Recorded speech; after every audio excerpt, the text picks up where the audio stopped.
GISB நிறுவனத்தின் கீழ் செயல்பட்டு வந்த ஆதரவற்ற இல்லத்தை சேர்ந்த 448 சிறார்கள் அவர்களின் பெற்றோரிடம் ஒப்படைக்கப்பட்டுள்ளதாக மகளிர் குடும்ப சமூக மேம்பாட்டுத்துறை அமைச்சர் டத்தோஸ்ரீ நான்சி ஷுக்ரி கூறினார். 5 சிறார்கள் மட்டும் தகுதி வாய்ந்த பாதுகாவலர்களிடம் ஒப்படைக்கப்பட்டுள்ள வேளையில் 107 சிறார்கள் சமூக நல இலாக்காவின் கீழ் உள்ள 8 சமூக நல இல்லங்களில் சேர்க்கப்பட்டுள்ளதாகவும் அவர் சொன்னார். மேலும் சில பெற்றோர்கள் தங்களின் பிள்ளைகளை மீட்டுக்கொள்ள முன் வந்துள்ளனர். ஆனால் அதற்கு சிலர் எதிர்ப்பு தெரிவித்துள்ளனர். இது எந்த வகையிலும் நியாயமாக இருக்காது என தாம் கருதுவதாகவும் அவர் சொன்னார். இதற்கு முன்பு போலீஸ் விசாரணை உட்பட பல்வேறு சட்ட விவகாரங்களினால் நாங்கள் அவர்களை பெற்றோரிடம் ஒப்படைக்கவில்லை.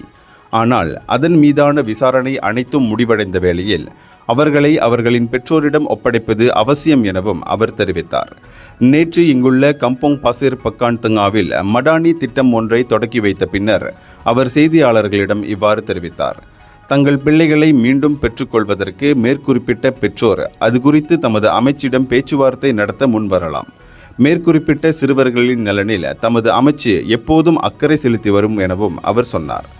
சட்ட விதிகளுக்கு ஏற்பவே தமது அமைச்சு செயல்படும் என்ற அவர் தங்களின் சிந்தனைகளை மாற்றிக்கொண்ட பெற்றோர் அது குறித்து எங்களிடம் பேச்சுவார்த்தை நடத்த முன்வரலாம் எனவும் அமைச்சர் கேட்டுக்கொண்டார். இதனிடையே 283 சிறுவர்களும் 277 சிறுமிகளுமாக மொத்தம் 560 பேர் நீதிமன்ற உத்தரவுக்கு ஏற்ப சமூக நல இலாக்காவின் கீழ் உள்ள சமூக நல இல்லங்களில் சேர்க்கப்பட்டுள்ளதாகவும் அவர் சொன்னார். இந்தியர்களின் இதய குரல் மக்களோசை.